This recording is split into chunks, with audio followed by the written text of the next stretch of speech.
Mga sir, nakikiusap ako. Ibaba niyo mga baril niyo. Baka makalabit niyo pa ang mga yan. Halos maiyak sa takot si Lorraine habang nakataas ang magkabilang kamay.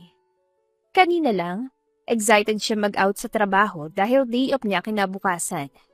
Pagod siya mula sa 10 oras sa pagtatrabaho at gusto na niya makauwi agad, kaya nag-shortcut siya sa madilim na kalsada. Pero hindi niya akalain na magdudulot pala yon ng kapahamakan sa buhay niya. Nasaksihan niya na pinagbabaril ng 3 armadong lalaki ang isa pang lalaki. Pinilit niyang huwag gumawa ng ingay at nagplanong tumakas. Pero aksidente siya nadulas at napukaw niyang atensyon ng mga armadong lalaki. Kinorner siya ng mga ito at tinutukan ng baril. Binabalaan kita, miss. Huwag mong ipagsasabi kahit kanino nakita mo. May connection kami sa mga pulis. Kaya kahit magsumbong ka pa sa kanila, wala ring mangyayari. Banta na lalaking nakasuot ng pulang polo shirt. Oo. Promise, hindi ako magsusumbong kahit kanino. At kakalimutan ko na nakita ko. Basta hayaan niyo lang ako umalis. Sambit ni Lorraine habang nanginginig ang boses. Sandali lang mga tol. Bakit papalisin pa natin siya? Bakit hindi na lang din natin siya patayin? Suwestyon na lalaking nakasuot ng leather jacket. Tama. Hindi natin kilalang babaeng yan. Kaya hindi natin siya mapagkakatiwalaan. Paano kung bigla niya tayong ilaglag? Dagdag pa na lalaking nakasombrero. Hindi ko gagawin yun. Lumuhod si Lorraine. Please, pakaulan niyo na ako. Pangako kakalimutan ko nangyari ngayong gabi. At walang ibang makakaalam nito. Nagtingin na naman ang 3 lalaki. Tila pinag-uusapan ng mga ito kung ano ang sentensyang ihahatol sa kanya. Maya-maya pa, muli siyang binalingan ng 3 lalaki. Nanindig ang mga balahibo sa katawan ni Lorraine na makita ang nalilisik at mapupulang mata ng mga ito. Sandali, anong balak niyo sa akin? Huwag niyo sabing itutuloy yung pagpatay sa akin. Pasensya ka na, miss. Pero kailangan namin gawin to. Tugon ng lalaki nakapulang polo shirt. Hindi, ayoko bang mamatay. Marami pa akong pangarap. Saad ni Lorraine. Batid niya na imposible pero determinado siya makaligtas kaya kumaripas siya ng takbo. Gusto mo makipaglaro ng habul-habulan sa amin Sige, pagbibigyan ka namin para mas exciting ang gabing ito Mula sa kanyang likuran ay dinig ni Lorraine ang malademonyong tawa ng 3 lalaki. Ramdam din niya na isa-isang nagpaputok ng baril ang mga ito. Sinikap niyang iwasan ang bawat bala ng baril. Mas binilisan pa niya sa pagtakbo hanggang sa nagtago siya sa talahiban.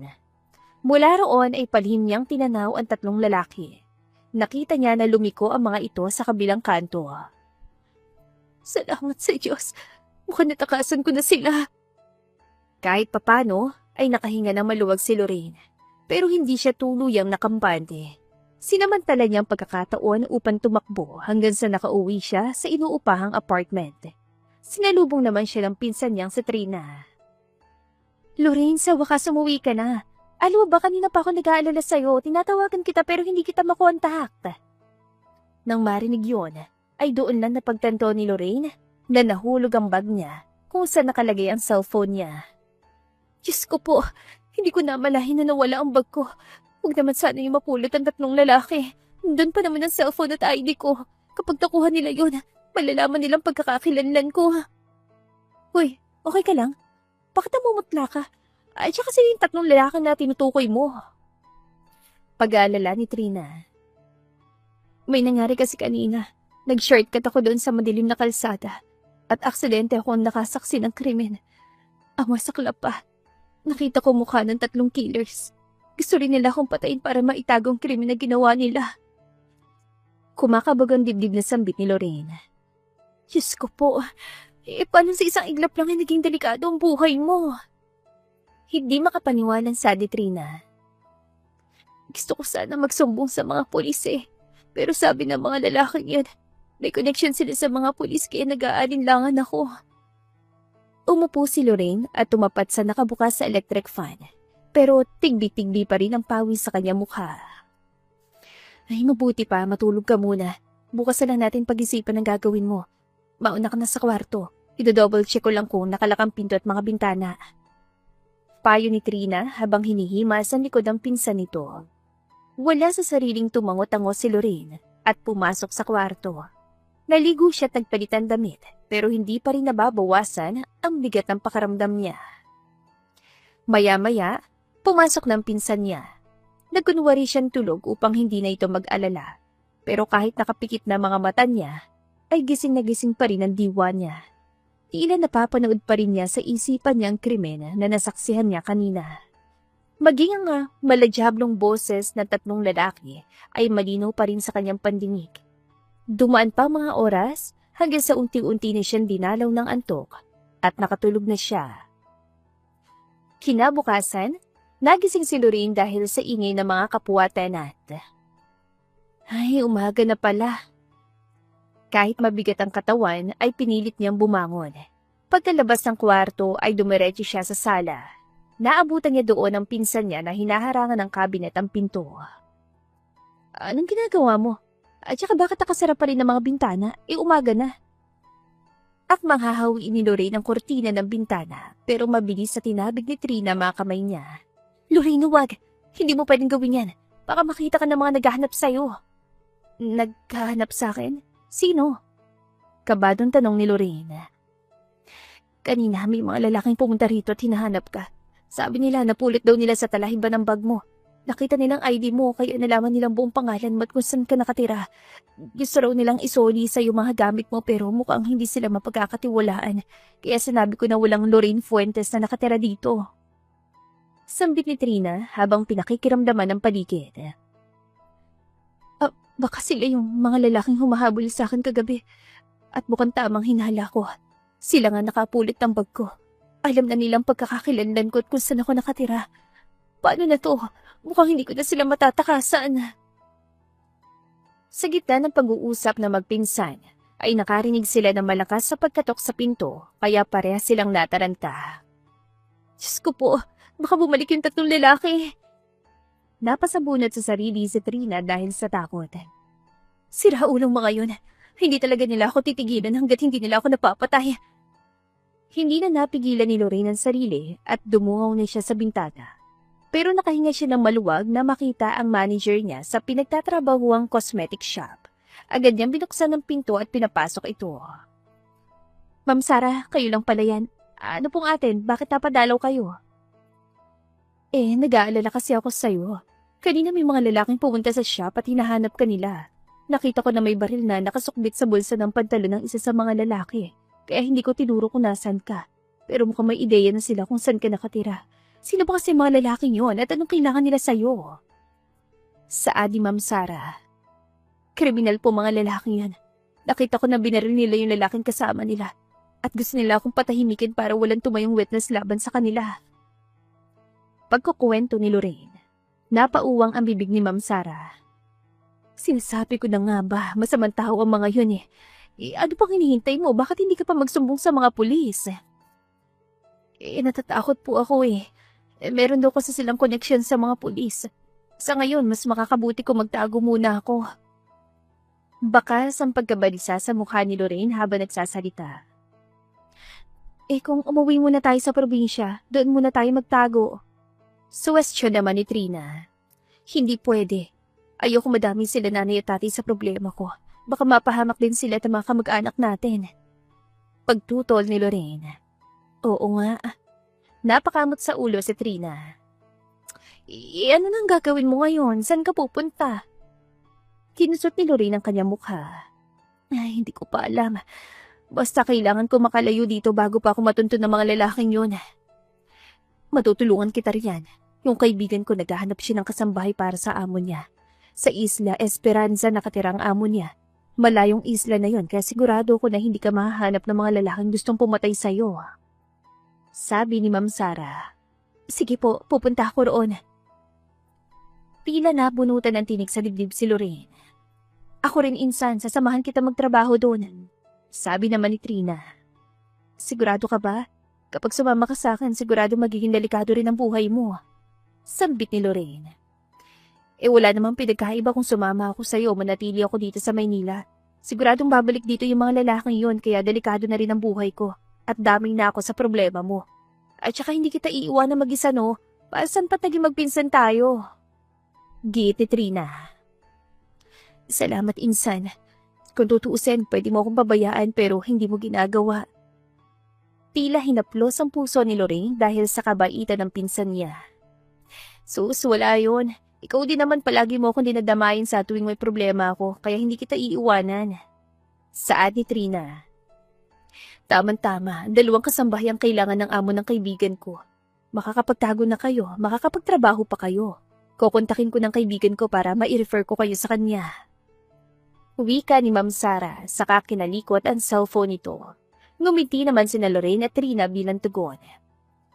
Pagkalipas ang 2 araw, ay bumiyahe sila patungo sa Isla Esperanza.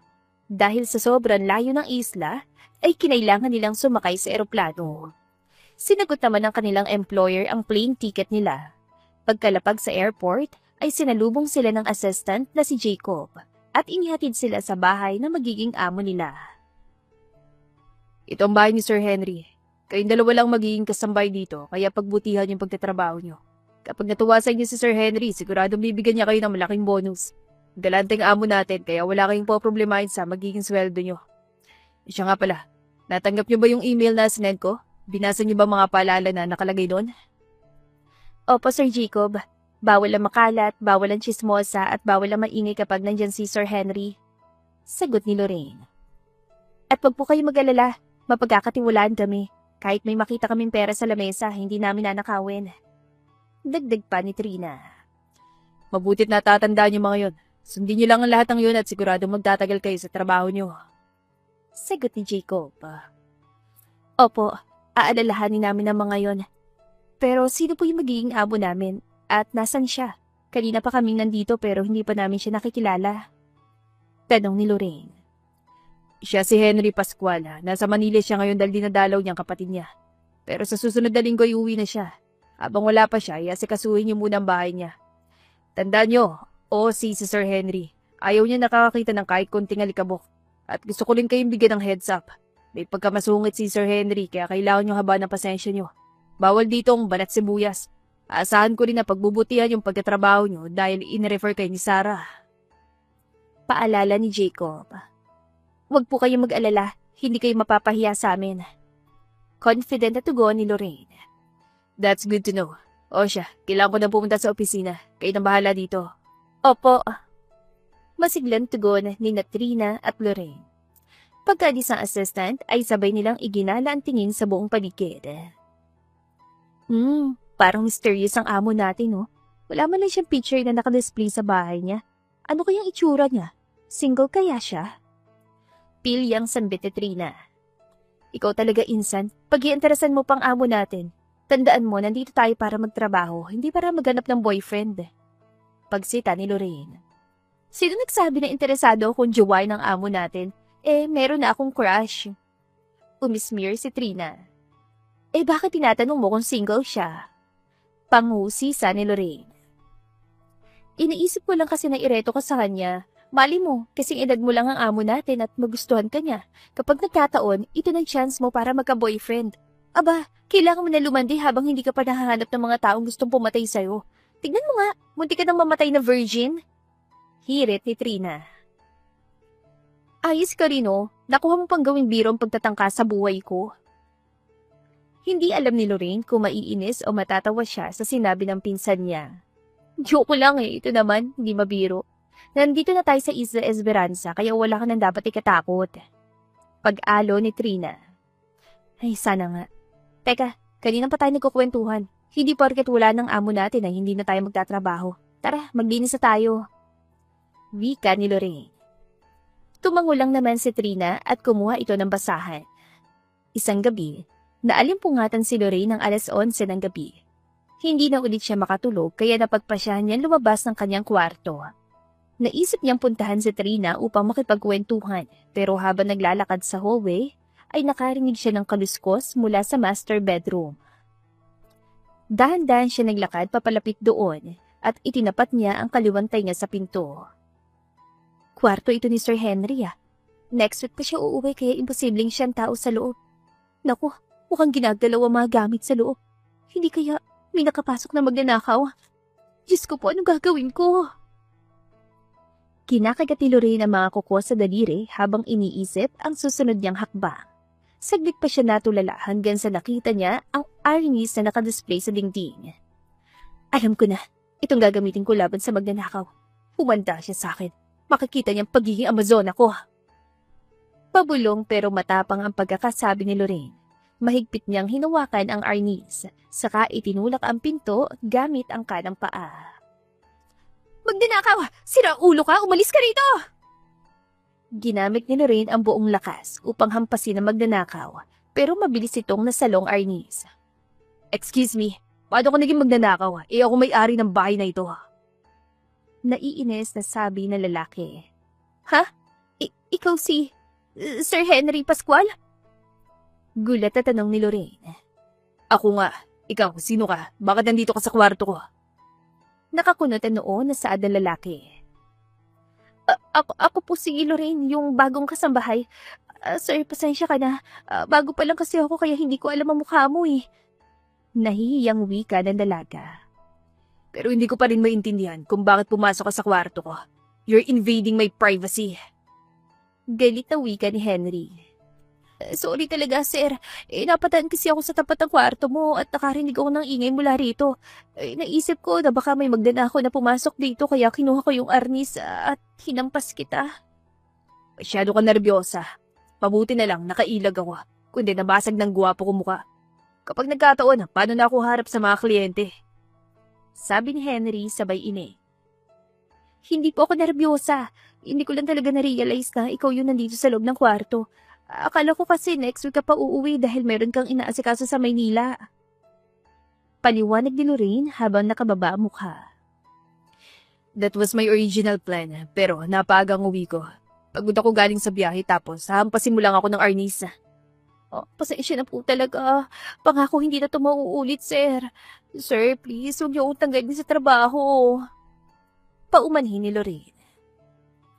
Huwag ka mag-alala dahil hindi ko gagawin yun.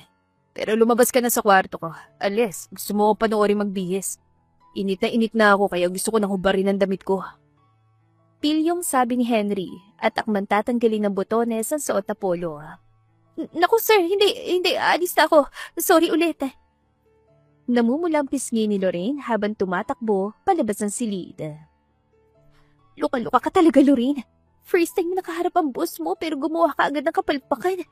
Ay, di bali na nga. Babawi na lang ako kay Sir Henry. Ipagluluto ko siya ng masarap na pagkain bukas. Oo, tama. Inay si Lorraine ang kanyang sarili, saka ibinalik ang arnis sa lalagyanan nito. At bago pa madagdagan ang kahihiyan na nagawa niya, ay bumalik na siya sa kanyang silid.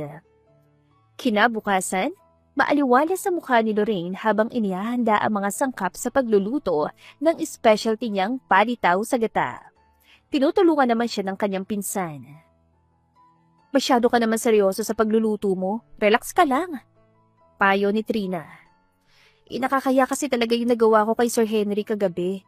Gusto kong bumawi sa kanya kaya kailangan ko masigurado na masarap ang pagkakaluto nitong palitaw sa gata. Nababalis ang wika ni Lorraine. Paano magiging masarap ang luto mo kung natetense ka? Mabuti pa magpatugtog tayo ng music para makapag-relax ka. Saad ni Trina at nagpatugtog ito ng loud music gamit ang cellphone nito. Na-enjoy naman yon ni Lorraine kaya kumanta't sumayaw siya habang nagluluto. Ngunit napapitlag siya nang dumating si Henry. Nakakunot ang noon nito habang nakapamewang. Dito pala nagagaling yung ingay na naririnig ko. Disturbo tuloy ang tulog ko. Sir Henry, sorry. Nakalimutan namin na bawal palang maingay sa umaga. Nasanay kasi kami sa Maynila. Pagsikat pa lang ng araw ay maingay na dahil sa busina ng mga sasakyan sa kalsada. Paumanhin ni Lorraine. Ipapaalala ko lang, nasa Isla Esperanza kayo. Ibang-ibang buhay dito kumpara sa Maynila. Kung gusto niyo magtagal dito, kailangan niyo kalimutan ng ilang bagay na nakasanayan niyo sa Maynila. Seryosong sambit ni Henry. Yes sir, tatandaan namin yan. Sorry po ulit. Paumanhin ni Lorraine. Sorry din sir, kasalanan ko to. Ako kasi ang nagpatugtog ng loud music. Dagdag ni Trina. Teka, anong yung naamoy ko? Bakit nasakit sa ilong? Parang amoy gata. Wika ni Henry na parang mahatching. Baka yung niluluto po namin. Tinatawag tong palitaw sa gata. Natutunan ko pong recipe na ito mula sa nanay ko. Masarap to, lalo na kapag mainit pa. Magiliw na sabi ni Lorraine. Hindi ako kumakain ng mga putay na hindi ko kilala. Magluto ka ng iba. Hindi maipinta ang mukha ni Henry habang tinititigan ang laman ng kaldero. Pero sir, sayang naman tong niluto namin. Protesta ni Lorraine. Sa susunod kasi magtatanong muna kayo para hindi masayang yung mga ingredients. Init sasabi ni Henry. Yes sir, sorry po ulit. Batid ni na Lorraine at Trina na hindi sila mananalo sa kanilang amo, kaya iyon na lang ang sabi nila. This is so disappointing. Puro sorry na lang ba maririnig ko sa inyo? May I remind you na nag-hire ako ng kasambay para gumaan ang buhay ko, hindi para ma-stress. Kung ganyan kayo, tatanggalin ko na lang kayo sa trabaho at maghahanap ako ng mga competitive na empleyado. Sabi ni Henry sabay singhan. Sir, huwag niyo pong gawin yan. Pangako, ito na po yung huling pagkakataon na papalpa kami. Naalarma si Lorraine. Sa Isla Esperanza lang siya ligtas na makakapagtago, kaya hindi siya maaaring mapaalis dito. Sir, please, bigyan niyo pa kami ng chance. Pangako mas pagbubutihan pa namin ang pagtatrabaho. Saad naman ni Trina. Sige, bibigyan ko kayo ng isa pang pagkakataon. Pero kapag naulit pa ito, magkusa na kayong umalis. Mariing saad ni Henry. Hindi na nito hinintay ang isasagot ang dalawang dalaga at tumalikod na ito. Ang hirap namang mamuhay dito sa Isla Esperanza. Bukod sa mainit ang panahon, mainit din ang ulo ng mga tao rito. Sabi ni Lorraine habang nangingilid ang luha sa mga mata. Hayaan mo na si Sir Henry, baka masama lang ang gising niya. Tayo na lang kumain itong niluto nating palitaw sa gata. Tama-tama, gutom na ako. Pag-alo ni Trina. Sige, maghahain lang ako. Pilit na ngumiti si Lorraine. Pinatay niya ang electric stove saka nagsandok ng pagkain para sa kanilang dalawa ni Trina. Isang beses, nasa hardin si Lorraine habang nagdidilig ng mga halaman. Abala naman si Trina sa pagtatanim ng mga bagong binhi. Insan, sabi ko naman sa'yo ako nalang gagawa nito. Dapat nagpapahinga ka na dahil tapos mo na mga gawain mo. Wika ni Trina habang nagbubungkal ng lupa. Ayos lang yon. May inip lang ako kapag wala akong ginagawa kaya tutulungan na kita. Tugon ni Lorraine. Maya-maya, nabaling ang tingin niya kay Henry. Nakatayo ito sa veranda at tila may pinapanood sa cellphone nito. Hindi niya nakikita kung ano yon pero napansin niya na maaliwala sa mukha ng binata. In fairness, cute pala si Sir Henry kapag nakangiti. Oo no, makalaglag panty kapag humingiti siya. Pero alam mo ba, nakakwentuhan ko mga katulong sa kabilang bahay. Ang balita raw nila isang babae palang minahal ni Sir Henry at pagkatapos noon, hindi na ulit siya nagkaroon ng girlfriend. Bulong ni Trina. Bakit kaya? Pogi naman siya, mayaman at magandang katawan. Medyo masungit nga lang siya pero sigurado ako na maswerte ang susunod na magiging girlfriend niya. Sabi ni Lorraine habang palihim na sinusulyapan ng binata. Sandali, nakakahalata na ako sa'yo insan na. May gusto ka ba kay Sir Henry kaya pinupuri mo siya? Pananokso ni Trina. Hindi ko siya type no. Nakako-curious lang ako kung bakit hindi na ulit siya nagka-girlfriend. At saka hindi ako pwedeng magkagusto sa kanya dahil amo ko siya no.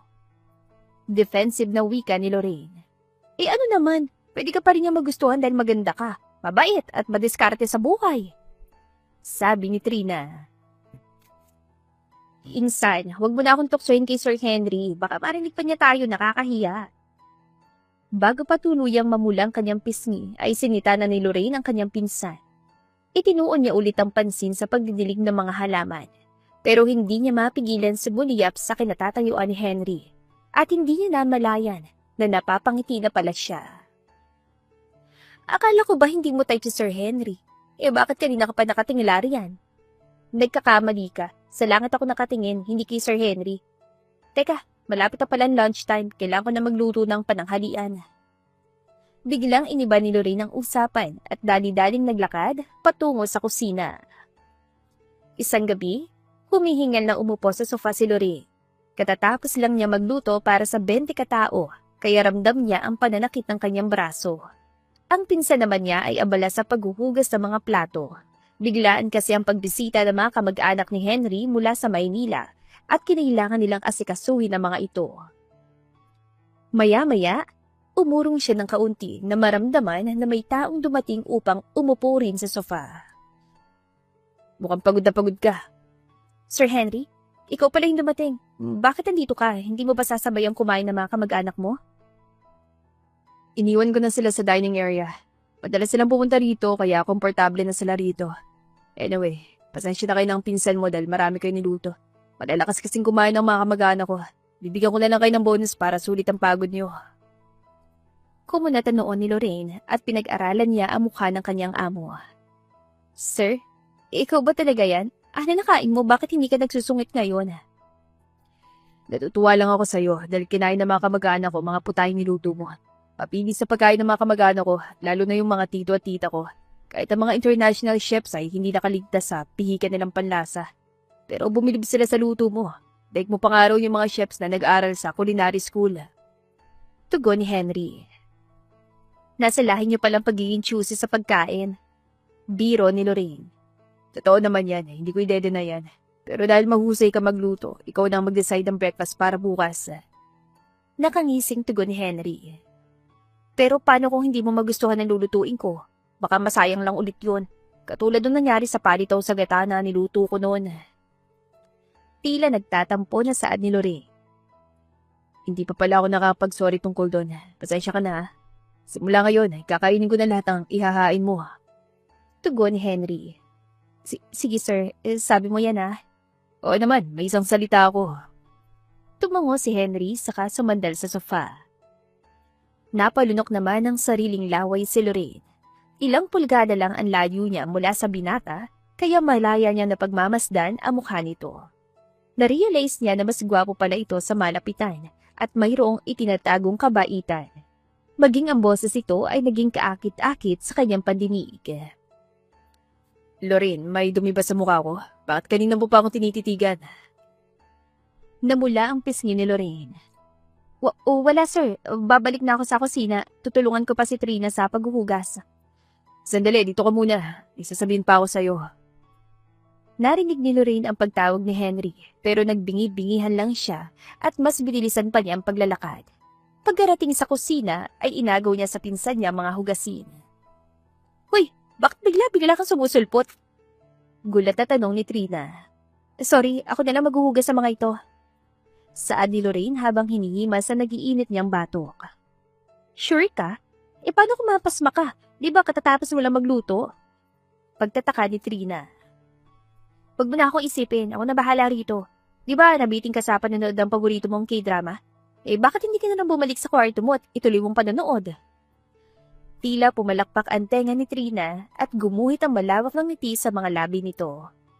Sige, sabi mo yan ha. O siya, maiwan na kita. Tumangulang naman si Lorraine. Pagkaalis ang pinsan niya, ay tinapik-tapik niya ang kanyang ulo. Luka-luka ka, Lorraine. Bakit hinayaan mong mahuli ka ni Sir Henry na nakatitig sa kanya? Parang gustong magpalaman sa lupa ni Lorraine dahil sa kahihiyan. Pero wala na siyang magagawa, kaya ipinagpatuloy na lang niya ang paghuhugas. Isang umaga, katatapos lang mag-grocery ni Lorraine. Pagkapasok niya mula sa gate, ay natigilan siya na makita si Henry. Mag-isa ito nagbibisikleta sa malawak na bakuran. In fairness, gwapo pa rin siya kahit pinagpapawisan. Well, wala naman siguro masama kung tatambay ako rito para panoorin siya magbike. Minsan lang ako kiligin kaya pagbibigyan ko ng sarili ko. Huwag lang sana niya ako mahuli na nakatitig sa kanya. Kundi matutunaw ako ng sobrang hiya. Kahit bumubulong, ay hindi maikubli ni Lorraine ang nararamdamang kilig. Bakit nakatayo ka lang dyan? Pwede ka lumapit sa akin para mapanood mo ko na maayos. Nataranta si Lorraine dahil napansin pala siya ni Henry. Ngunit hindi siya pwedeng magpahalata. Nagkakamali ka, Sir Henry. Hindi kita pinapanood, no? Napadaan lang ako. Napadaan lang? Bakit kalahating oras ka na nakatayo riyan? Nakangising sambit ni Henry. Napakamot sa ulo si Lorraine. Gusto niyang magpalamon sa lupa dahil sa sobrang hiya. Parang naglu ang mga mata niya sa mga muscles ni Henry, kaya hindi niya namalayan ang paglipas ng oras. Oo na, aamin ako. Pinapanood talaga kita. Ang galing mo kasing magbike. Thanks, pero nag-warm up lang ako. Kaya ko rin magpakita ng exhibition. Mas gagaling ako mag-buy kapag malapit ka sa akin. Kaya di ka na rito. Sige sir, kung yan ang gusto mo. Kunwaring napipilitan si Lorraine habang umupo sa bench. Pero sa loob-loob niya ay tumatalo ng puso niya dahil sa sobrang kilig. Sa tuwing nagpapakita ng exhibition si Henry ay pumapalakpak siya ng malakas. Isang hapon, habang nagpupunas sa mga muebles ay napansin ni Lorraine si Trina na nahihirapan sa pagbibitbit ng 3 malalaking supot. Insan, tulungan na kita. Ang bigat naman ng mga ito. Ano ba mga ito? Mga damit yan ni Sir Henry na pinikap ko sa laundry shop. Inutusan ako ni Sir Henry na plansyahin at tupi ng mga yan. Tugon ni Trina. Nabuo ang pilyang ideya sa isip ni Lorraine. Ang dami naman ito. Gusto mo tulungan na kita? Pero hindi ka pa tapos sa paglilinis mo. Okay lang yan. Pwede ko naman itong balikin mamaya. Sige na. Hayaan mo na akong tulungan ka sa pagtutupi ng mga damit ni Sir Henry. Pamimilit ni Lorraine. Hinila niyang pinsan niya patungo sa isang silid. Pagkapasok ay agad niyang dinampot ang asul na t-shirt at hindi siya nag-alinlangang amoy-amoyin yun. Nako, sinasabi ko na nga ba, crush mo si Sir Henry eh. Nakangising sa Trina habang pinapanood siya. Wala naman sigurong masama kung magka-crush ako sa amo natin. At saka crush lang naman eh. Katwiran ni Lorraine habang patuloy na inaamoy ang t-shirt. Ini-imagine niya ang bawat sandali na suot yun ni Henry. Aba oo naman oh, suportado kita riyan. Bali mo, kayo pa magkatuluyan. Nakangiting sambit ni Trina saka pumalakpak ito. Ayos pala eh, meron ng supporter ang love team namin ni Sir Henry. Umapir si Lorraine sa pinsan niya. Pagkatapos ay ipinikit niya ang kanyang mga mata at patuloy na inamoy-amoy ang t-shirt. Malawak ang pagkakangiti sa mga labi niya habang nangangarap na kayakap niya si Henry. Pwede ko na ba makuha yung t-shirt ko? Magpapalit kasi ako ng damit. Agad na iminulat ni Lorraine ang mga mata na marinig ang boses ng kanyang amo. Sir Henry, kanina ka pa ba riyan? Hindi, kararating ko lang. Daduman tong suit ko na t-shirt kaya magpapalit ako ng damit. Wala nang damit sa closet ko kaya pumunta ako dito. Pwede ko na ba makuha ang t-shirt ko? Tapos ka na bang amuyin yan? Oo naman sir. Sinecheck ko lang kung mabango. Baka kasi hindi maganda yung fabric conditioner na ginamit ng laundry shop. Namumulang pisngi ni Lorraine habang inaabot ang t-shirt. Thanks, pero hindi mo na kailangan gawin yun. Hindi naman ako maselan sa fabric conditioner. Nakangising tugon ni Henry. Sige sir, sa susunod tutupin ko na lang agad ang mga damit mo. Pinilit na kumalma ni Lorraine, pero sa loob-loob niya ay parang gusto na niyang mahimatay. O siya, hindi ko na kayo istorbohin sa trabaho niyo. Lalabas na ako. Nang makaalis si Henry ay sinabunutan ni Lorraine ang sarili hanggang sa binalingan niya si Trina. Insan, bakit hindi mo naman sinabi na dumating pala si Sir Henry? Nakita tuloy niya na inaamoy-amoy ko t-shirt niya. Ilang beses kitang binulungan no, pero busy ka sa pag-amoy sa t-shirt niya kaya hindi mo ko narinig. Depensa ni Trina. Ganun ba? Hindi alam ni Lorraine ang sasabihin kaya sinubsob na lang niya ang mukha sa mga palad niya. Huwag ka na malungkot. Marami pang damit dito si Sir Henry na pwede mong amuyin. Gusto mo yung brief niya? You know? Pilyang wika ni Trina at itinuro ang underwear na nasa laundry basket. Luka-luka, hindi pa naman ako ganong kadesperada. Magtupi na nga lang tayo. Saad ni Lorraine at dumampot siya ng isang damit. Natawa sa kanya si Trina, pero hindi na siya kinulit nito at pinagana na nito ang plancha. Samantala, pagkabalik sa kanyang silida, hindi pa rin napapawi ang ngiti sa mga labi ni Henry. Malinaw pa rin sa isip niya kung gaano ka-cute ang mukha ni Lorraine habang inaamoy nito ang damit niya. Pati siya ay na-curious kaya inamoy din niya ang t-shirt na hawak niya. Wala namang kakaiba sa fab ko na ginamit, pero bakit bangong-bangot si Lorraine habang inaamoy niya ang damit na to? Teka, hindi kaya ako talagang gusto niyang amuyin? Mas lalo pang lumawak ang pagkakangiti sa mga labi ni Henry nang maalala niya nung pinapanood siyang magbisikleta ni Lorraine. Matagal na siyang hindi nakakapagbisikleta, kaya halos nakalimutan na niya ang mga exhibitions na alam niya. Pero nang mapansin niya na pinapanood siya ni Lorraine, ay gusto niyang magpakitang gilas. Kaya pinilit niyang alalahanin ang mga tricks na alam niya. Kahit sumasablay ang exhibition niya, ay pinapalakpakan pa rin siya ni Lorraine kaya lumakas ang loob niya. Sa gitna ng kanyang pagmumuni-muni, ay natameme siya na mapatingin sa salamin. Matagal-tagal na rin simula nung huling beses siyang umiti kaya muntik na niyang hindi makilala ang sariling refleksyon sa salamin. I guess, tama nga sila. Mas bagay sa akin na nakangiti kaya mas dadalasan ko pa. Maya-maya, tumunog ang cellphone niya. Ang kapatid niya tumatawag. Hello, Kuya Carlo. Bakit napatawag ka? Wala lang. Masama bang kumustahin ng baby brother ko? Saad na lalaki mula sa kabilang linya. Kuya, malaki na ako kaya hindi mo na ako dapat tinatawag na baby brother. Naaasiwang sambit ni Henry. But you will always be my little bro. Nung namatay ang mga magulang natin, nangako ako sa kanila na hindi kita pababayaan. Kaya I will always have my eyes on you. Sabi ni Carlo. Kung totoo yan, bakit hindi mo ako dinadalaw dito sa Isla Esperanza? Kunwaring nagtatampong sambit ni Henry. Don't worry, malapit na akong pumunta riyan. May nahunting kasi ako at mukhang matatagpuan ko siya dyan sa Isla Esperanza. Hinahunting? Sino naman? Medyo na-alarmang tanong ni Henry. Wala, joke lang. Basta, bibisitahin kita dyan sa Isla Esperanza. May mga inaasakaso lang ako dito sa Maynila. Pero kapag natapos ko na lahat ng yon, pupuntahan kita riyan. Saad ni Carlo. Ano yun, kuya? Bakit hindi mo pa sabihin sa akin? Nung huli kitang pinuntahan dyan sa Maynila, napansin ko na palagi kang alikaga. Sabi mo sa akin, kuya, may problema ka ba? Panguusisa ni Henry. Huwag ka mag-alala sa akin, little bro. Kung may problema man ako, kaya kong lutasan to.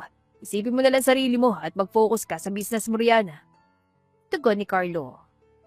Sige kuya, pero kapag handa ka na sabihin sa akin ang problema mo, nandito lang ako. Tutulungan kita sa abot na makakaya ko. Sabi ni Henry. Thanks little bro, but I can handle myself. Sige kuya, basta saan ko na dadalawin mo ako rito Wika ni Henry. Oo naman. Teka, may napapansin ako sa'yo little bro. Kahit hindi kita nakikita, nararamdaman ko na masaya ka. Tell me, may bago na bang nagpapasaya sa'yo ngayon? Panguuyam ni Carlo. Actually, yes. Hindi ko siya girlfriend at hindi ko rin siya nililigawan. Pero hindi ko may tatanggi na napapangiti niya ako kahit hindi niya sinasadya. Napakamot sa ulo si Henry dahil hindi siya sanay na maging corny. Pero alam niya na hindi siya titigilan ng kuya niya kaya umami na siya. She must be someone special. Di na ako magugulat kung liligawan mo siya. Pero sana matinong babae siya at hindi kanya saktan. Katulad ng ginawa sa'yo ni Grace. Sabi ni Carlo. Huwag ka magalala kuya. Sigurado ako na ibang-iba si Lorraine kay Grace. Sagot ni Henry. Saglit pa siya nakipag-usap sa kapatid niya hanggang sa pinatay na niya ang tawag at nagbihis na siya ng damit. Si Grace ang una at kaisa-isang babaeng minahal niya. Nakatakda na sana silang magpakasal at dapat ay titira sila sa Isla Esperanza. Nagpatayo din siya ng bahay para sana sa pamilyang bubuuin nila. Pero nabuntis si Grace ng ibang lalaki at iniwan siya. Sobra siya nasaktan kaya ipinatanggal niya ang lahat ng pictures ito na nakadisplay sa bahay niya. Maging ang mga luma niyang litrato ay pinaalis niya. Isang araw, habang nagva-vacuum ay nasilaw si Lorraine sa pagpitik ng kamera. Agad niyang hinanap kung saan yun nagaling hanggang sa nakita niya si Henry. Ilang metro ang layo nito mula sa kanya at may hawak ito na kamera. Sir Henry, anong ginagawa mo riyan? Pinipicturan ka. Ang ganda kasi ng angle mo dyan. Magiliw na sagot ni Henry. Patingin nga ako kung magandang kuha mo. Binitiwan ni Lorraine ang hawak na vacuum saka lumapit siya sa binata. In fairness, ang ganda ko riyan. Magaling kang kumuha ng litrato. Hindi mo na itatanong, isa rin akong professional photographer. Sumali na ako sa iba't ibang international photography competitions at ilang beses na ako nanalo. Proud na sambit ni Henry. Wow, ang dami mo namang talento. Sana all. Ako kasi wala akong talento Siguro, nung nagpaulan ng talento ang Diyos, natutulog pa ako. Biro ni Lorraine. Pero magaling kang magluto at pwede mong ipagmalaki yun. Wika ni Henry. Talaga? Salamat Kahit simpleng papuri lang yon ay kinilig pa rin si Lorraine. Mas maganda ka sa ganyang angle. Kukunan ulit kita ng picture. Sabi ni Henry at muli nitong pinitik ang kamera. Tama na yan. Marami ka na nakuha ang pictures ko. Dapat nga, ikaw ang nagpapapicture para may ma-display ka man nandito sa bahay mo. Alawak nitong bahay mo pero ni isang picture wala ka. Suwestyon ni Lorraine.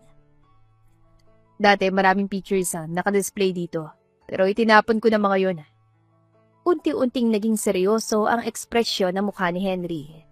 Bakit naman? Nako-conscious ka ba sa itsura mo noon kaya tinago mo mga pictures mo? Tanong ni Lorraine. Sabihin na lang natin na hindi ako komportableng makita kung sinong kasama ko sa mga pictures. Kaya pinatapon ko mga yon. Sino naman siya? Pangusisa ni Lorraine. Let's not talk about her. Matagal na ako walang communication sa kanya at hindi na rin siya babalik dito sa isla. Anyway, aalis na ako para hindi na kita maabala sa paglilinis mo. Matabang na wika ni Henry saka tumalikod na ito. Pero kahit nakaalis na ang binata, ay magkadikit pa rin ang mga kilay ni Lorraine. Her? Ibig sabihin, babae yung tinutukoy niya. Sino naman kaya yun? Hoy, bakit kinakausap ang sarili mo? Napapitlag si Lorraine nang dumating si Trina. Wala, may iniisip lang ako. Kung ano man yan, mamaya mo na isipin yan. Bilisan mo na sa pag-vacuum. Kailangan ko ng tulong mo sa second floor. Saad ni Trina. Sige. Sagot ni Lorraine at binilisan niya ang pag-vacuum. Nang matapos ay sinamahan niya si Trina patungo sa ikalawang palapag ng bahay. Lumipas ang mga buwan, isang gabi. Magkasama sina Lorraine at Trina sa balcony. Pareha sila nag-iinat-inat dahil pagod sila sa buong araw ng paglilinis. Ay, ang sakit ng katawan ko. Bukod sa atin, si Sir Henry lang naman ang nakatira dito sa bahay. Pero matinding paglinis pa rin ang kailangan nating gawin. Gusto niya lahat ng gamit makintab at bawal lang kahit konting alikabok. Reklamo ni Trina. Nangangaling nga rin ang braso ko. Pero mabuti na lang day off natin bukas kaya makakapag-relax tayo. Wika ni Lorraine habang minamasahe ang sariling braso. Habang nag-uusap ang magpinsan ay dumating si Henry. Lorraine, pwede bang makausap ka? Oo naman sir, may iuutos ka ba? Wala, gusto ko lang sanang itanong kung pwede kitang hiyain lumabas bukas. Total, day off mo naman. Sambit ni Henry sabay ngiti. Nakagat ni Lorraine ang sariling labi. Napapaisip siya. Gusto ko sana pero may lakad na kami ni Trina. Insan, sumama ka na kay Sir Henry. Sa susunod na lang natin ituloy ang pamamasyal natin. Sigurado mas mag-e-enjoy ka na kasama si Sir Henry dahil alam niyang pasikot-sikot dito sa isla at madadala ka niya sa magagandang lugar. Pakali ni Trina. Pero paano ka? Mabuti pa sumama ka na lang sa amin para makapamasyal ka rin. Suwestyon ni Lorraine. Ngunit pinandilatan siya ng mata ni Trina. Bakit naman ako sasama? Ikaw lang ang niyayaya ni Sir Henry. At saka baka makaistorbo pa ako sa date niyo. Date? Hindi naman kami magde-date. Nalilitong wika ni Lorraine. Hindi pa ba date yun? Kayong dalawa lang lalabas? Panunukso ni Trina hanggang sa binalingan nito ang binata. Di ba, Sir Henry, para magde-date rin kayo bukas? Napangisi naman si Henry saka sinuliapan nito si Lorraine. Actually, Lorraine, tamang pinsan mo. Niyayaya kita makipag-date bukas. Okay lang ba? Wala bang magagalit kung sakaling mag-date tayo? Tila gustong magtatalo ng puso ni Lorraine pero hindi niya yon pinahalata. Wala naman sir, pero saan ba tayo pupunta? That would be a surprise, pero sigurado ako na mag-enjoy ka sa lakad natin bukas. I'll see you at 1 p.m. Nakangiting sambit ni Henry at tumalikod na ito. Sige sir. Pahabol na sambit ni Lorraine kahit hindi na yon narinig ng binata. Oh, ano pang itinatayo-tayo mo riyan? Dapat kumilos ka na. Saad ni Trina na parang minamadali siya. Oo nga pala, kailangan na nating ligpitin ang mga basahan at vacuum na ginamit natin sa paglilinis. Akmang yuyuko si Lorraine pero pinigilan siya ng pinsan niya. Hindi! Ang ibig kong sabihin, mag-ready ka na ng susuotin mo para bukas. Itong unang beses na makikipag-date ka kaya dapat maging maganda ka. Madali lang yun, marami naman akong damit dyan eh. Insan, kailangan mong paganda ng susuotin mo. Isipin mo, mayaman si Sir Henry at niyaya ka niya makipag-date. Siguradong dadaling ka niya sa fine dining restaurant, kaya dapat magmukha kang elegante. Kailangan mong mapantay ng level ng mga mayayamang customers doon para hindi ka magmukhang naiba sa kanila. Giit ni Trina. Oo nga no, baka pagtinginan nila ako kapag simple lang suot ko. Pagsang-ayon ni Lorraine. Tumpak, Kaya tara na, maghanap na tayo ng susuotin mo. Sabi ni Trina. Tumango naman si Lorraine at hinayaan niyang akayin siya ng pinsan niya patungo sa kanyang silid. Pagkarating ay kinalkan niya ang kanyang cabinet at naghanap ng magandang damit. Tinulungan naman siya ni Trina sa pamimili. Kinabukasan, nangangati ang mukha ni Lorraine pero nagpipigil siyang kamutin yon. Hindi rin siya komportable sa suot niyang cocktail dress. Insan, sobrang kapal naman ang makeup ko. Baka pwedeng bawasan mo kahit konti. Ano makapal? Tama lang yan. At saka mas bagay sa yung ganyang makeup. Sambit ni Trina habang sinusuklayan ang buhok ng pinsan nito. O ayan, okay na. Ready ka na para sa date mo? Ay sige, lalabas na ako. Baka kanina pa akong hinihintay ni Sir Henry. Sambit ni Lorraine. Binuksan niyang pinto at akmang lalabas. Pero natameme siya nang tumambad sa kanya si Henry. Nakasuot lang ito ng t-shirt at simpleng pantalon. Wow, you look beautiful as always. Pero ibang dating mo ngayon. Mukhang pinagandaan mo talagang date natin. Nakangising wika ni Henry. Naku, na-overdress pala ako. Sandali lang ha, magpapalit lang ako. Nahihiyang sabi ni Lorraine. Hindi na kailangan. You already look beautiful kaya hindi mo na kailangan magbihis. Halika na, baka mali tayo sa pupuntahan natin. Pero masyadong magarbo tong suot ko. Baka pagtawanan lang ako ng mga tao makakakita sa atin. Sabi ni Lorraine. Hindi ka na napagtatawanan dahil kasama mo ako. Tara na, umalis na tayo. Pero, aangal pa sana si Lorraine, ngunit hinawakan ni Henry ang kanang kamay niya at inakay siya patungo sa parking area. Inalalayan siya nitong sumakay sa kotse at dinala siya nito sa isang camping site. Tumambad sa kanya ang malinaw na tubig sa lawa, sariwang hangin at naglalakihang mga puno.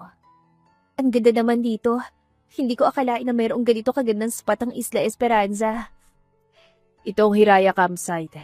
Binansagan din itong New Zealand ang Isla Esperanza. Tugon Henry. Ayos pala eh. Para nakarating na rin ako sa ibang bansa. Magiliw na sabi ni Lorraine. Pero bahagya siya nahiya na mapansin niya na pinagtitinginan siya ng mga taong dumaraan at palihim na pinagtatawanan ng mga ito ang suot niya. Sino naman kasi ang hindi matatawa sa kanya? Nakasuot siya ng cocktail dress sa gitna sa camping site at tirik pa ang araw. Gusto mo ba? Tusukin ko mga mata nila para hindi ka na nila pagtinginan? Sambit ni Henry. Loko-loko. Gusto mo bang makulong? Natatawa habang umiiling na saad ni Lorraine. Hindi, pero pinagtatawanan ka nila eh. Ganito na lang. Kaibigan ko may-ari nitong campsite. Pwede ko siyang tawagan para palisin ng mga ibang tao rito at tayo na lang matira dito.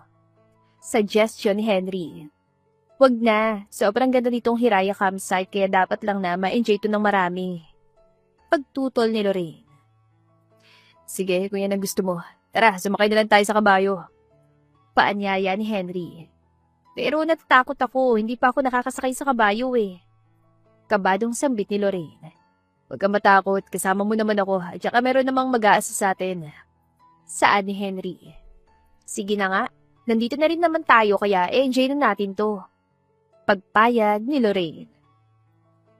Inalis si Lorraine ang kaba sa kanyang dibdib at sumakay siya ng kabayo. Sa unang 10 minuto ay kumakabog ang dibdib niya pero unti-unti yung nawala dahil pinapalakas ni Henry ang loob niya. Nakatulong din ang magandang tanawin kaya nabaling doon ang atensyon niya. Pagkatapos silang mag-horseback riding ay nagtungo sila sa restaurant.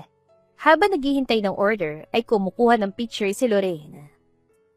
Ang ganda talaga dito sa Hiraya Campsite, lalo na yung krus na nakalitaw sa Padayon Lake. I agree, maganda talaga.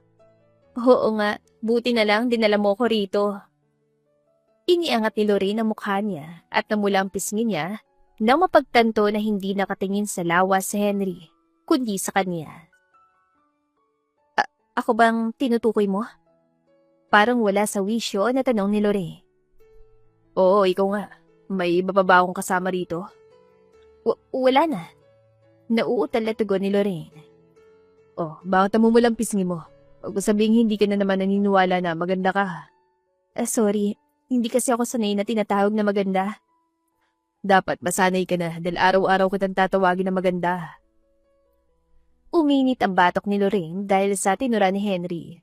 Mas lalo pang dumagundong ang puso niya nang maramdaman na hinahaplas ni Henry ang pisngi niya. at unti-unting dumampi ang mga labi nito sa kanya. Sinasabi ng isip niya na dapat siyang kumawala, pero ibang isinisigaw ng puso niya, kaya hinayaan niyang tangayin siya ng init ng halik ni Henry.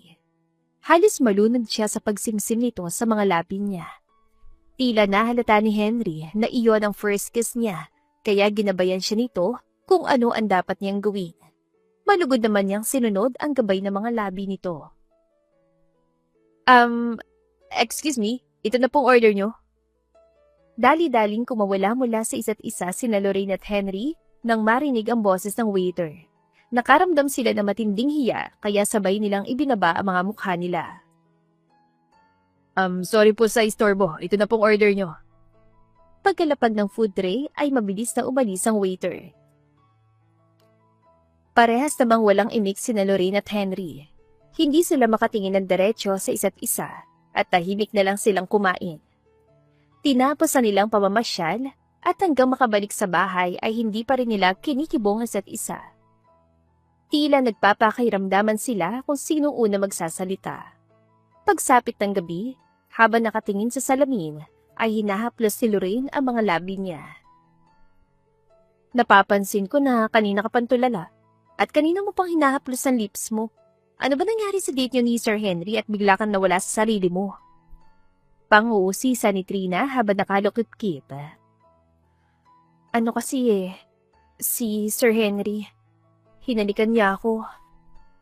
Namumula ang pisngi na sambit ni Lorraine. Hinalikan ka niya? Ibig sabihin, kayo na? Hindi ko alam. Wala naman siya sinabi. Basta, hinalikan lang niya ako tapos hindi na niya ako kinausap hanggang sa makauwi kami. Tugon ni Lorraine sabay kibit-balikat. Ano? First kiss mo yun pero hindi ka malang humingi ng libel bago ka nagpahalik? Umilag si Lorraine dahil gusto siyang batukan ng pinsan niya. Yun na nga biglaan kasi nangyari. Hindi na rin ako nakatanggi. At aaminin ko, nagustuhan kong halik niya. Pero hindi pwede yun. Kailangan niyang panagutan ng first kiss mo. Dapat kausapin mo siya at tanungin mo siya kung anong label ng relasyon niyo. Payo ni Trina. Oo, pero bukas ko nagagawin yun. Sa ngayon, matulog muna tayo.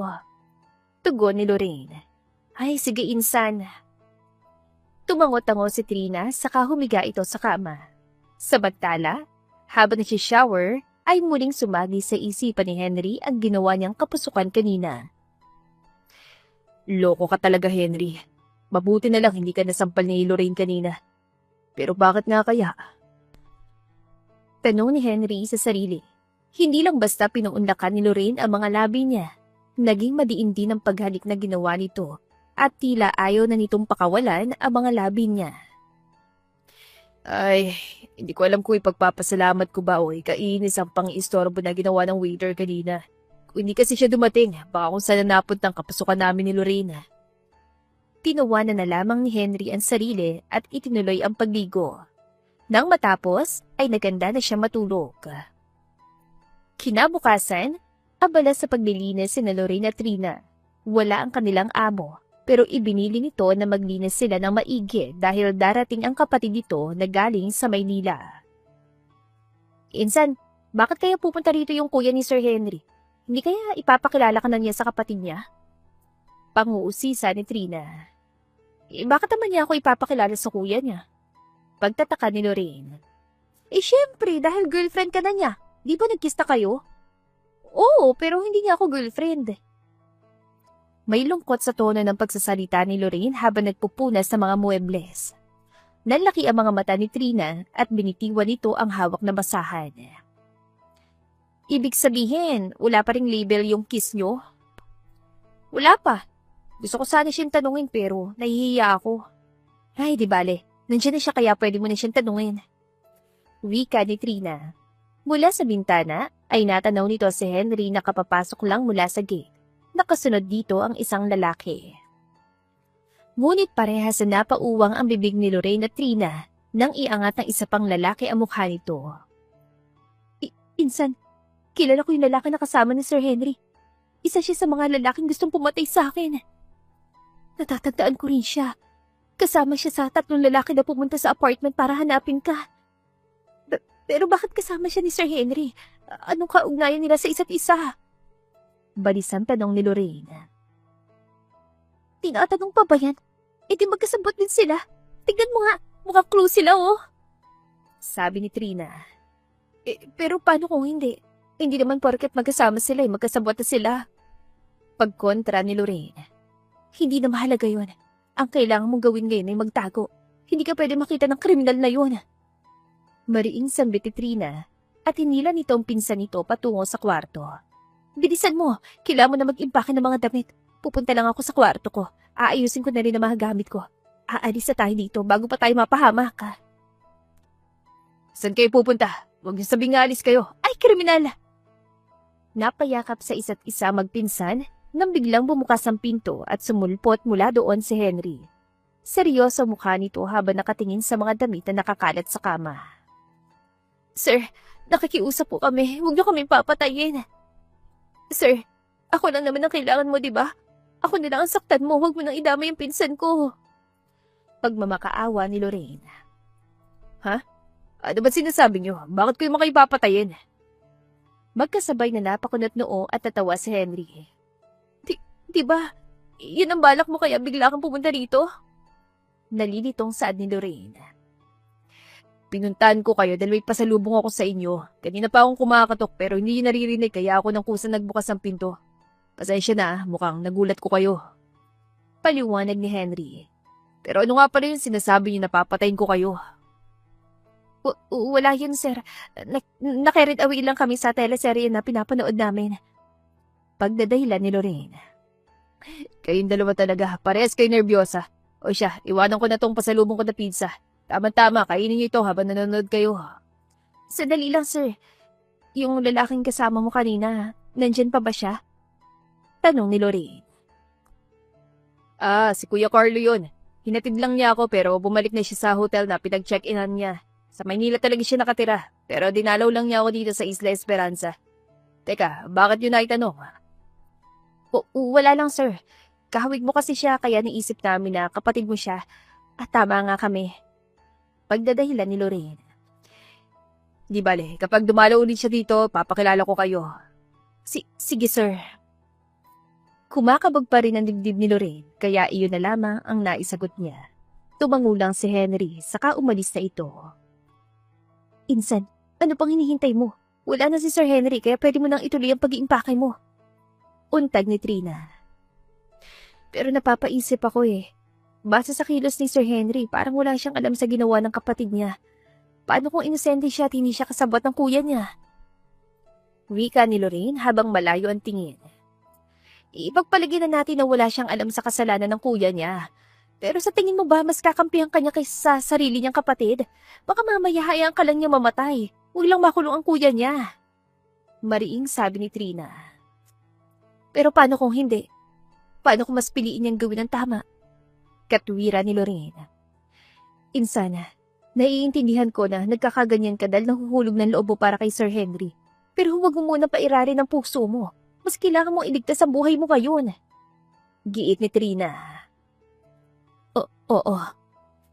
Kahit nag-aalangan, ay ipinagpatuloy ni Lorraine ang pag-iimpake. Nang parehas silang tapos sa pag-iimpake, ay nagkulong sila sa isang silid. Hindi sila lumabas doon hanggat sa sumapit ang gabi. Insan, tahimik na sa labas. Mukhang tulog na si Sir Henry. Tingin ko rin. 11:00 na Hindi ba kapag ganitong oras ay tulog na siya? Pagsang-ayon ni Lorraine. Ano pang hinihintay natin? Tumakas na tayo. Saan ni Trina? Dahan-dahang lumabas ng bahay ang magpinsan. Nang makatiyak na walang nakasunod sa kanila, ay kumaripas sila ng takbo. Ay, sa wakas, nakalayo na tayo sa bahay ni Sir Henry. Hinihingal na wika ni Trina. Oo nga, pero wala pa rin tayong mahanap na sasakyan. Kanina pa tayong paikot-ikot dito sa kalsada. Halos mapangiwi na si Lorraine dahil sa bigat ng mga maleta na bitbit niya. Sinasabi ko na nga ba, dito kita matatagpuan, Lorraine Fuentes. Muntik nang mapalundag sa gulat sina Lorraine at Trina nang sumulpot sa harapan nila si Carlo. Nakakuyom ang mga kamao nito at baka sa mukha nito ang pagkasabik na paslangin si Lorraine. Ikaw na naman, hindi mo ba talaga ako titigilan? Hindi ako titigil hanggat hindi kita napapatahimik. At mas lalo mo lang dinagdagan ang atraso mo sa akin nung magtrabaho ka sa kapatid ko. Tell me, anong plano mo sa kanya? Balak mo ba siyang gamitin para i-blackmail ako? Bulala si Carlo. Nagkakamali ka. Hindi ko nga alam na magkapatid pala kayo ni Henry. Nagpunta lang talaga ako dito sa Isla Esperanza dahil gusto kong lumayo sa gulo. Anong tingin mo sa akin, uto-uto? Hindi ako maniniwala sa sinasabi mo. At papatay na kita bago mo pa sirain ang buhay ko. Wika ni Carlo at bumunot ito ng baril. Hindi ako papayag na mapatay mo ko. Giit ni Lorraine sa kadali-daling tumakbo. Sinundan naman siya ng pinsan niya. Insan, liliko ako sa kaliwa. Doon ka naman pumunta sa kanan. Pero Lorraine, ayoko mahiwalay sa'yo. Mas maganda kung sa isang direksyon lang tayo pupunta para hindi tayo maligaw. Sambit ni Trina habang hinahabol ang hininga. Trina, makinig ka sa akin. Kailangan nating makasigurado na makakaligtas ang isa sa atin. Kaya kailangan nating maghiwalay ng direksyon. Gawin mo lahat na makakaya mo para makaligtas ka. At kapag may pagkakataon, humingi ka ng tulong. Paninindigan ni Lorraine. Sige. Napilitang pumayag si Trina, saka lumiko ito sa isang eskanita. Nang maiwang mag-isa ay napahagulgol si Lorraine. Ang totoo, alam niyang walang daang palabas sa kaliwang eskanita. Nagsinungaling siya kay Trina dahil alam niyang hindi ito papayag na iwanan siya. Pero kailangan niyang gawin yon upang iligtas ang pinsan niya. Batid niya na hindi titigil si Carlo hanggat hindi siya napapatay. Kaya handa siyang isakripisyo ang sarili niya. Habang umiiyak, ay nasilo si Lorraine sa ilaw ng paparating na kotse. Huminto iyon sa tapat niya at bumaba mula roon si Henry. Lorraine, kanina pa kitang hinahanap. Nawala ang lahat ng takot na nararamdaman ni Lorraine na masilayan niya si Henry at nagmadali siya yakapin ito na mahigpit. Kumbaga sa pelikula, pakiramdam niya ay superhero si Henry at dumating ito upang iligtas siya. Ano ba nangyari? Kanina pa kitang hinahanap. Nasaan si Trina? Umalis kami para tumakas. Gusto kasi kaming patayin ng kuya mo. Ha? Paano mangyayari? Hindi pa naman kayo nagkakakilala. Nakakunot noong sambit ni Henry. Mahabang kwento. Pero nung nasa Maynila pa ako, nakasaksi ako ng isang krimen. Pinatay ng 3 lalaki yung kasama nilang lalaki. At isang kuya mo sa mga kriminal na nakita ko. Gusto rin niya akong patayin para walang tumayong witness laban sa kanya at sa mga kasamahan niya. Paliwanag ni Lorraine. Hindi totoo yan. Kilala kong kuya ko. Mabuting tao siya kaya hindi magagawang ibinibintang mo. Tumibog ang litid sa leeg ni Henry na magsalita ito. Pero nagsasabi ako ng totoo. Natigilan sa pagsasalita si Lorraine nang sumulpot si Carlo at tinutukan siya ng baril. Diyos ko po, please lang ibaba mo yan. Kuya, bakit may baril ka? Ibig bang sabihin nito? Totoong sinasabi ni Lorena, may pinatay kang tao sa Maynila. Gumuhit ang pagkalito sa mukha ni Henry. Henry, let me explain. I admit, nakapatay ako at kasambat ko mga kaibigan ko na sina Rodney at Cain. Pero hindi namin sinasadya yun. Isang beses, habang nasa bar kami ay may nagpakilala sa amin na lalaki. Sandro Racal daw ang pangalan niya. Mayroon daw siyang wine business at balak niya mag-expand, kaya inalok niya kaming mag-invest. Mukha naman legit ang business niya kaya nahikayat kami at nag-invest kami ng tig 10 million pesos. Pero pagkalipas na ng 1 linggo, hindi na nagparamdam sa amin si Sandro. Hinanap namin siya at ang natunto namin siya ay kinidnap namin siya. Aaminin ko, may dala kaming baril nung gabing kinidnap namin siya. Gusto lang namin siyang takutin para ibalik na niyang pera namin. Pero inamin niyang hindi totoo na may wine business siya at peke ang mga dokumento na ipinakita niya sa amin. Sinabi rin niya na wala ng pera dahil naipatalo na niya sa sugal. Nagdilim ang paningin namin, sina Rodney at Cain. Sabay-sabay naming ikinasa mga baril na hawak namin. At pinaputukan namin si Sandro hanggang sa mamatay siya. Paglalahad ni Carlo. Pero kuya, mali pa rin ang ginawa niyo. Hindi maitatamang isang pagkakamali ng isa pang pagkakamali. Pangaral ni Henry. Alam ko, pero ayokong makulong. Please Henry, isuko mo na sa akin si Lorraine. Kapag wala na siya, wala na rin magsisilbing witness sa krimen na nagawa namin ng mga kaibigan ko. I know, nangako si Lorraine na hindi siya magsasalita. Pero wala akong tiwala sa kanya. Gusto ko pa rin makasigurado na hindi siya magsusumbong sa mga pulis. At paano mo gagawin yun? Papatay mo siya, ganun ba? Galit na wika ni Henry. Oo, Dahil yun lang nakikita kong paraan para mapanatag ako. Please, Henry, pagbigyan mo ng kuya mo. Hindi mo naman siguro ipagpapalit ang pagiging magkapatid natin para lang sa babae niyan. Pakiusap ni Carlo. Napapalunok si Lorraine habang pinapakinggan ang usapan ng magkapatid. Maya-maya, binalingan niya si Henry. Batid niya na nahihirapan itong magdesisyon. Naalala niyang kasabihan na blood is thicker than water at mukhang balak yung panindigan ni Henry. Nauunawaan naman niya ito kaya napayuko na lamang siya at tinanggap na ito ang katapusan niya. Hindi. Kahit anong mangyari, hindi ko ipagkakanulo ang babaeng mahal ko. Kung kinakailangan kong mamatay para maprotektahan si Lorraine, tatanggapin ko. Basta wag mo lang siya mapahamak. Muling iniangat ni Lorraine ang kanyang mukha na marinig ang sinambit ni Henry. Punong-puno ng determinasyon ang boses ito, maging ang mga mata nito ay umaapaw sa senseridad. Seryoso ka ba? Ipagpapalit mong pagiging magkapatid natin para lang sa babae niyan? Hindi makapaniwalang bulalas si Carlo. Hindi basta-bastang babae si Lorraine. Simula nung iniwan ako ni Grace, hindi ko na nagawang ngumiti. Pero nagbago ang lahat ng dumating si Lorraine. Binigyan niya ulit ng kulay ang buhay ko. Dahil sa kanya, nagawa ko ng ngumiti ulit Mariing sambit ni Henry. Nababalo ka na, Henry.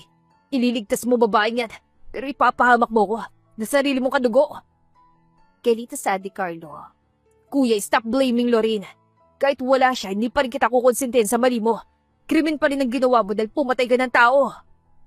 Giit ni Henry. Kung ganon, wala akong magagawa kundi patayin ka rin, Henry. I don't wanna do this, but you left me with no choice. Wika ni Carlo at ikinasa nito ang hawak na baril. Carlo Pascual, ibaba mong baril mo. Mas maigi kung huwag ka ng manlaban para hindi ka na mapahamak. May mga pulis. Salamat sa Diyos, may dumating na tulong. Tila nabunutan ng tinik sa dibdib si Lorraine nang makita ang sunod-sunod na pagdating ng mga pulis. Kasama ng mga awtoridad sa Trina, mukhang nakahingi ng tulong ang dalaga habang tumatakas ito kanina. Kuya, please sumuko ka na para hindi ka na masaktan. Pangungumbinsi ni Henry. Hindi! Mamamatay muna ako bago ako mahuli ng mga pulis! Giit ni Carlo saka luminga-linga sa paligid. Tila naghahanap ito ng daan upang tumakas. Huwag ka na magmatigas, Carlo Pascual, dahil napapaligiran ka na namin. Sabi ng lalaking pulis. Magmamatigas pa sana si Carlo, pero bumagsak ang mga balikat ito nang makita ang mga awtoridad na nakapalibot dito. Hanggang sa itinapon nito sa lupa ang hawak na baril. Mukhang wala na talaga akong laban. Sa pangalawang pagkakataon, talo na naman ako. Agad naman itong pinagkumpulan ng mga pulis. Pinasasa nito at sinakay sa police mobile. Sumabay rin sa presinto sina Lorraine, Henry at Trina upang magbigay ng statement. Habang nasa presinto, ay ikinuwento ni Lorraine ang lahat na nangyari. Magmula sa krimen na nasaksihan niya sa Maynila at nung natuntun siya ni Carlo sa Isla Esperanza. Kahit tapos na siya magbigay ng salaysay, ay nanatili pa rin siya sa presinto dahil hinihintay niya ang pinsan niya. Kasalukuyan kasi itong ini-interrogate ng mga pulis. Maya-maya, natanaw ni Lorraine si Henry na naglalakad palabas ang presinto. Henry, hintay lang natin sa Trina tapos aalis na tayo. Nakatitiyak siya na nakita siya ng binata pero hindi man lamang ito huminto upang kausapin siya. Nagtaka siya kaya hinabol niya ito. Henry, bakit alis ka na agad? Bakit parang nakalimutan mo na kasama mo ko? Kinikilig pa naman ako sa mga sinabi mo kanina pero basta mo lang pala akong iiwan. Kunwaring nagtatampong sambit ni Lorraine. Sorry hindi naman kita nakalimutan.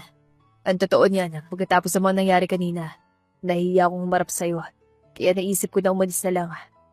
Wika ni Henry habang nakababa ang mukha. Bakit ka naman nagsisorry? Hindi ka naman kriminal katulad ng kuya mo. Kung tutuusin, dapat maging proud ka sa sarili mo dahil ginawa mo ang tama. Kinumbinsi mo ang kuya mo na sumuko kahit alam mo na magagalit siya sa'yo. Saad ni Lorraine at pinisil niya ang kamay ng binata. Bakit ba ako kinukomfort? Di ba, dapat iniiwasan mo ko dahil kapatid ako ng tao nagtangka sa buhay mo. Dapat nga, natatakot ka sa akin. Saad ni Henry at binawi nito ang kamay mula sa dalaga. Bakit naman ako magagalit sa taong mahal ko? At paano ako matatakot sa iyo kung pakaramdam ko iligtas ako sa piling mo? Wika ni Lorraine at muli niyang hinawakan ang kamay ng binata. Sigurado ka ba riyan? Kaya mo akong mahalin kahit kapatid ko ng isang kriminal? Tanong ni Henry. Oo naman. At hindi mo dapat ikulong ang sarili mo sa kasalanan ng kuya mo. Maaring may nagawang krimen ng kapatid mo pero malayong malayo ka sa kanya. Kahit may pagkamasungit ka, ay kaya mong kontrolin ang galit mo. At palagi mong pinipiling gawin ng tama kahit mapunta ka sa alangan ng sitwasyon. Sana nga, naging kasing tabang mo ko nun. Nagpauto kasi ako na may connection sa mga pulis na Carlo, kaya natakot ako magsumbong. Pero kung agad akong lumapit sa mga pulis, hindi sana tayo aabot sa ganito. Saad ni Lorraine sabay singhana. Pero kung hindi ka nagtago dito sa Isla Esperanza, hindi tayo magkikita. Hindi ko magagawang umiti ulit. At baka hanggang ngayon ay Mr. Sungit pa rin ang tawag sa akin ng mga empleyado ko. Saad ni Henry sabay ngiti. Umismir si Lorraine. Sus, hindi mo naman kailangan i-justify ang paghihinduwag ko. Hindi ko dyan na-justify. Nagsasabi lang ako na totoo. May dahilan na lahat ng bagay. At may dahilan kung bakit ka napunta dito sa Isla Esperanza. Ano naman yun? E di para mahalin ako habang buhay.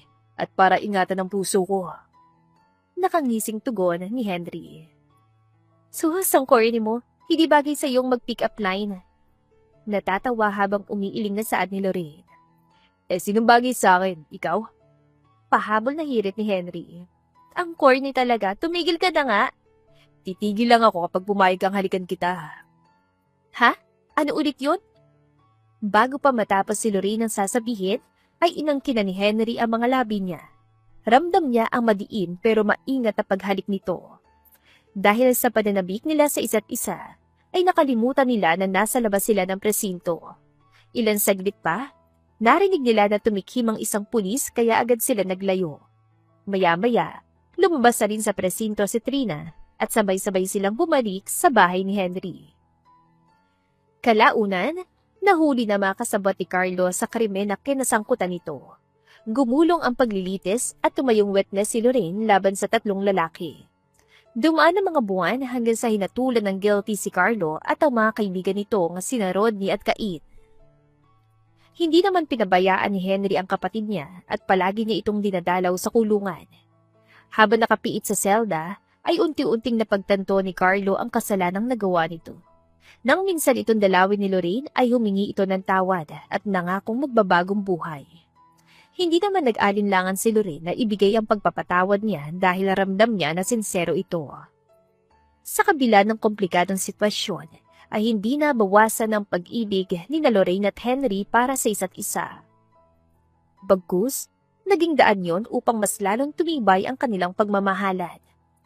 Nanatili sa Isla Esperanza si Lorraine upang makasama si Henry. Maging si Trina ay pinagpatuloy ang pagtatrabaho sa isla. At dito na po nagtatapos ang ating kwentong pag-ibig. Maraming salamat po sa pakikinig. To God be the highest glory. Hanggang sa muli. Paalam. Um.